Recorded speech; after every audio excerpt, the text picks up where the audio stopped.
C'est en 1948 que Air du Temps va être lancé. Nous sommes dans un contexte très particulier puisque c'est après le crash boursier. Nous sommes après la Deuxième Guerre mondiale.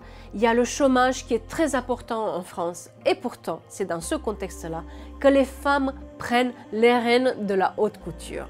Et c'est Robert Ricci qui va vouloir capter cette époque dans un jus très particulier puisque ça va être le premier parfum floral épicé de l'histoire des parfums.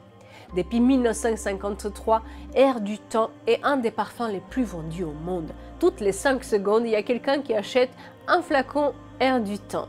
Bienvenue pour une nouvelle petite histoire du parfum, aujourd'hui dédiée à la maison Nina Ricci et à son parfum Air du Temps.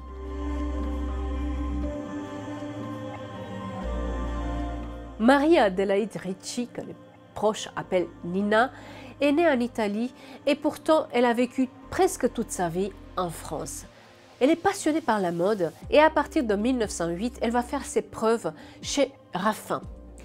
Mais en 1932, elle se laisse convaincue par son fils Robert Ricci à ouvrir sa propre maison de couture, à condition que Robert s'occupe de la partie de gestion de cette maison parce qu'elle veut se consacrer totalement à la création. Il faut savoir que dans les années 30, nous sommes après les années folles qui se sont effondrées avec le crash boursier. Le chômage est au plus haut et concerne 900 000 personnes en France, dont 10 000 dans l'industrie de la mode. Pourtant, c'est dans les années 30 aussi que les femmes dominent la création. Madeleine Violet, Jeanne Lanvin, Coco Chanel, Elsa Schiaparelli, qui se mesurent les uns aux autres, les unes aux autres.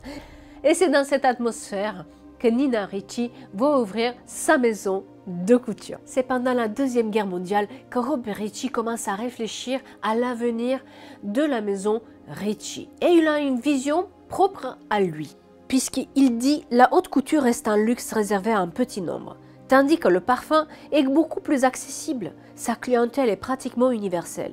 Pour 200 ou 300 francs, dans n'importe quel pays, une femme peut acheter un produit de qualité qui lui donnera plusieurs semaines de plaisir. C'est en 1946 qu'il va lancer son premier parfum, Cœur de joie, symbole de la victoire, de la joie, mais qui malheureusement ne va pas rencontrer trop de succès. L'histoire du parfum Air du Temps va commencer en 1946 après le lancement de Cœur de joie, qui ne va pas être un parfum très connu de la maison Nina Ricci. Par contre, ça permet à Robert Ricci d'ouvrir un département spécialisé dans les parfums. Et il a bien raison, parce que ces parfums-là, il va ouvrir la voie à la maison de se développer par la suite, puisqu'à partir de 1953, c'est un succès généralisé dans le monde. Toutes les 5 secondes, on achète ce parfum quelque part dans le monde. Air du Temps marque aussi un tournant dans le monde de la parfumerie puisque c'est la première fois qu'on va associer une composition florale à une épicée. Et en plus de ça, le parfumeur Francis Fabron choisit d'utiliser une formule très courte. Il ne contient qu'une trentaine de composants, parmi lesquels, et c'est là quelque chose de très novateur pour l'époque, le salicylate de benzyle, un composant aujourd'hui très utilisé, mais qui à l'époque il est presque inconnu pour le secteur de la parfumerie. Issu de la synthèse organique, le salicylate de benzyle dégage une note florale et épicée, d'une pureté incroyable. C'est la révolution pour l'époque.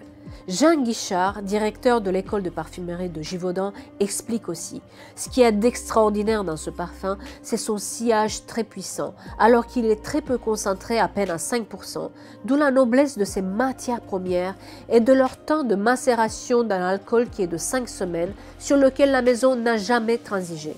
Pourtant, la longue immobilisation des curves entraîne une importance sur coût. Aussi, rares sont les marques qui respectent cette pratique, néanmoins indispensable au parfum pour acquérir toute sa rondeur.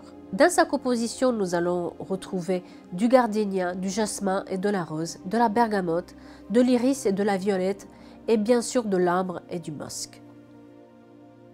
Le flacon de l'Air du Temps signe aussi un grand succès.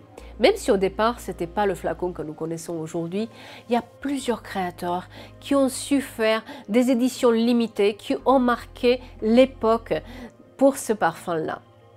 Dans un premier temps, C'était un écrin en forme de soleil ovalisé. Robert Ricci avait tout d'abord trouvé un flacon fabriqué par le sculpteur espagnol Juan Rebul, représentant un soleil en cristal entouré des rayons. Sur le bouchon, s'était gravée une colombe. On peut déjà remarquer dans ce premier flacon quelques éléments qu'on va retrouver par la suite, comme les colombes. C'est en 1951 que ce flacon a été redessiné par Marc Lalique. C'est à lui que nous devons sa forme emblématique que nous connaissons tous, semblable à deux colombes ciselées volant au-dessus d'un tourbillon de cristal. À cette époque, c'est les femmes qui vont porter plutôt un parfum. Mais Robert Ricci est un des premiers à avoir pensé aussi aux jeunes filles qui, après la guerre, sont libres, désenvoltes, d'où la présence des colombes sur le flacon, signe aussi non seulement de liberté et de paix, mais aussi de renouveau et de jeunesse.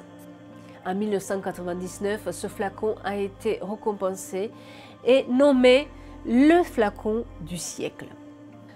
D'autres grands noms tels que Andy Warhol, David Hamilton, Olivia Putman viennent apporter leur touche à ce flacon emblématique, le plus souvent pour des éditions limitées. Ce sont aussi ces éditions limitées qui font que les consommatrices vont venir racheter à chaque fois un nouveau flacon. Les femmes célèbres qui ont porté ou qui portent Air du Temps sont bien sûr Lady Diana, Tina Turner et Claudia Cardinal. Même si la maison Ricci n'appartient plus à la famille Ricci, il y a un héritier de poids qui a fait son chemin dans l'univers de la parfumerie, qui est Riccardo Ricci. Passionné par l'automobile, il a su faire son chemin dans la parfumerie en créant Juliette Hazegan, une marque qui est un peu en dehors de tous les stéréotypes du marketing de la haute parfumerie. Cette marque a été lancée dans les concept stores et elle a été conçue avec le parfumeur Francis Cordigian et on la reconnaît par rapport au nom très particulier des parfums qui font partie de la série Juliette Hazegan, mais aussi à une odeur très particulière qui est un peu le patchouli utilisé dans des proportions un peu importantes. Si vous avez aimé cette histoire, n'hésitez pas à la partager. Pour d'autres petites histoires, il suffit de vous abonner à ma chaîne YouTube. Et n'oubliez pas de vous parfumer. Se parfumer, c'est aussi prendre soin de soi, avoir son propre moment à soi. Salut!